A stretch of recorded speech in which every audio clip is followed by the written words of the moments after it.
দূর যাওয়ার পর ডাকাতেরা দূরে একটা বড় জাহাজ দেখতে পায়। ওই জাহাজটা মোম্বাসে যাচ্ছিল।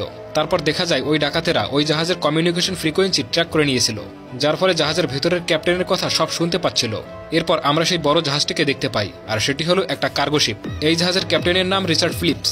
ক্যাপ্টেন জানতো যে তারা যে পথে এগোচ্ছে সেই পথে তাদের বিপদ হতে পারে, আর সেই পথে তাদের কাছাকাছি অন্য কোনো কার্গো শিপ অথবা কোনো জাহাজও ছিল না। সেই জন্য সে আগে থেকে সতর্ক থাকে।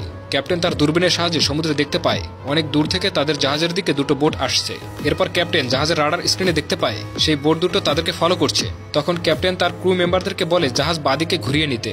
এরপর তারা যখন জাহাজ বাদিকে ঘুরায় তখন ক্যাপ্টেন দেখে জাহাজের সাথে সাথে সেই বোট দুটো বাদিকে ঘুরে যাচ্ছে আর তাদের জাহাজকে ফলো করছে এবং তাদের দিকেই এগিয়ে আসছে।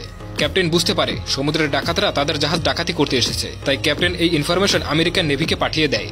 অপারেটর তখন ফিলিপসকে বলে, তোমরা জাহাজের সব দরজা জানলা বন্ধ করে দাও। তোমাদের জাহাজ যারা ফলো করছে তারা হয়তো জেলেও হতে পারে, হয়তো তারা সমুদ্রে মাছ ধরতে এসেছে। ক্যাপ্টেন ফিলিপস তখন অপারেটরকে বলে, আমি জানি ওরা সমুদ্রে মাছ ধরতে আসেনি। এই কথা বলে ক্যাপ্টেন ফোন রেখে দেয়। এরপর ক্যাপ্টেন আবারও দূরবীন দিয়ে সেই বোট দুটোকে দেখতে পায়। ক্যাপ্টেন দেখে বোট দুটো তাদের থেকে আর মাত্র 1 মাইল দূরে রয়েছে। যেহেতু বোট দুটো তাদের কাছে চলে আসছিল, তাই ক্যাপ্টেন ফিলিপস সবকিছু ভালোভাবে দেখতে পাচ্ছিল।